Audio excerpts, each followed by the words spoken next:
नमस्कार मित्रांनो, मी तुमच्यासाठी आज व्याख्या घेऊन आले आहेत. हे व्याख्या पूर्ण पहा, कारण की व्याख्या एक्झाममध्ये आलेल्या आहेत आणि येऊ पण शकतात. चला तर व्हिडिओला सुरुवात करूया. अबॉर्शन म्हणजे गर्भपात.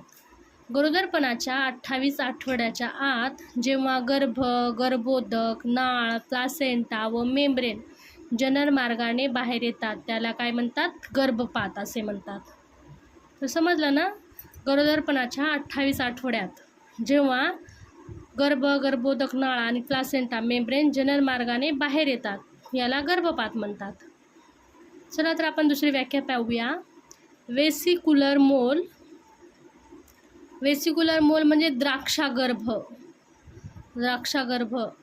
कोरियानिक विलायच्या द्राक्षाच्या आकाराच्या द्रवाने भरलेल्या बारीक बारीक पिशव्या तयार होतात. त्यांना त्या द्राक्षागर्भाप्रमाणे दिसतात, त्याला द्राक्षगर्भ असे म्हणतात. तर काय थोडक्यात म्हणजे स्पष्ट भाषेमध्ये म्हणजेच द्राक्ष म्हणजे बारीक बारीक गुच्छेने भरलेले गर्भाशयामध्ये गुच्छे तयार होतात, त्याला द्राक्षगर्भ असे म्हणतात. तिसरी व्याख्या पाहूया आपण. थेरोटेटेड अबॉर्शन म्हणजेच आसन्न गर्भपात. यामध्ये गर्भपाताला सुरुवात झालेली असती पण पूर्णपणे गर्भपात झालेला नसतो, तर याला थेरोटेटेड अबॉर्शन असे म्हणतात. म्हणजे यामध्ये गर्भपाताला सुरुवात झाली असती पण पूर्ण हा मेम्ब्रेन हा बाहेर आलेला नसतो, त्यालाच आसन्न गर्भपात असे म्हणतात. चला तर आपण आता चौथी व्याख्या पाहूया. मिश्र अबॉर्शन म्हणजे ज्या वेळेस गर्भाशयात मृत्यू होऊन 4 आठवडे आतच राहतो त्याला मिश्र अबॉर्शन असे म्हणतात. म्हणजे गर्भाशयात मृत्यू होतो पण तो बाहेर न येता आतच राहतो, त्याला मिश्र अबॉर्शन असे म्हणतात. तर पाचवी व्याख्या पाहूया आपण. इनव्हिटेबल अबॉर्शन म्हणजे काय? ज्या वेळेस गर्भपाताची चिन्ह लक्षणे दिसतात आणि कोणत्याही उपायाने हा गर्भपात आपण टाळू शकत नाही त्याला अटळ गर्भपात म्हणतात. इनव्हिटेबल अबॉर्शन म्हणजेच अटळ गर्भपात, म्हणजे आपण याला टाळू शकत नाही, हा गर्भपात होतो, चिन्ह लक्षणे दिसत नाही पण हा कोणत्याही उपाय करून हा गर्भपात आपण टाळू शकत नाही, कितीही उपचार केले तरी, म्हणून याला काय म्हणतात? अटळ गर्भपात असं म्हणतात. चला तर आपण आता 6वी व्याख्या पाहूया.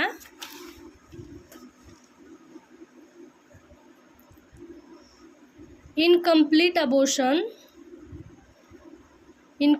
अबॉर्शन म्हणजेच अपूर्ण गर्भपात. जर प्लासेंटा, मेम्ब्रेन हे सर्वांच्या सर्व जननमार्गाने बाहेर न पडता तर काही भागात मध्ये राहिल्यास त्याला अपूर्ण गर्भपात असे म्हणतात. म्हणजेच अपूर्ण गर्भपात म्हणजेच काही भाग गर्भाशयातच राहतो, त्यालाच अपूर्ण गर्भपात असे म्हणतात. आता 7वी व्याख्या पाहूया आपण.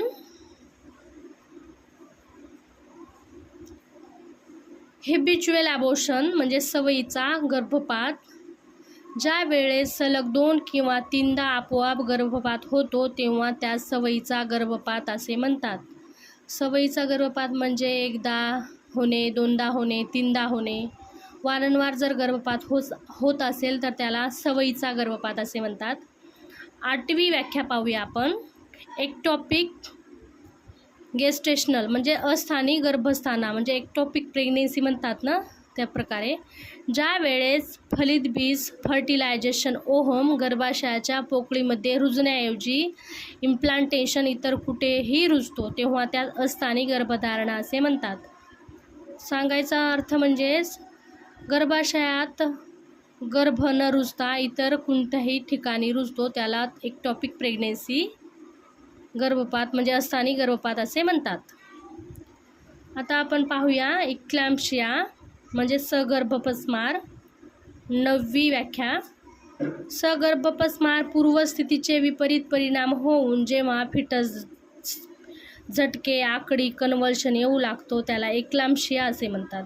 एक्लाम्शिया म्हणजे शॉर्टकट झटके येणे, म्हणजे सगर्भमार पूर्वस्थिती विपरीत परिणाम होऊन जेव्हा फिटस झटके, आकडी, कन्व्हल्शन येऊ लागतात त्याला एक्लाम्शिया असे म्हणतात.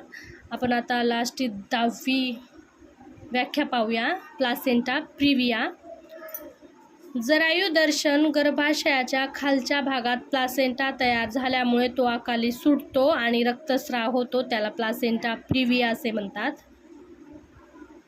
म्हणजे गर्भाशय म्हणजे प्लासेंटा हे खालच्या बाजूस रुजणे म्हणजेच प्लासेंटा प्रिव्हिया होय. चला तर मित्रांनो, भेटूया नेक्स्ट व्हिडिओमध्ये. व्हिडिओ जर आवडला असेल तर व्हिडिओला लाईक करा, शेअर करा, कमेंट करा. नेक्स्ट पार्ट कशामध्ये हवा की अजून तुम्हाला व्याख्या पाहिजे, नेक्स्ट कमेंट करा.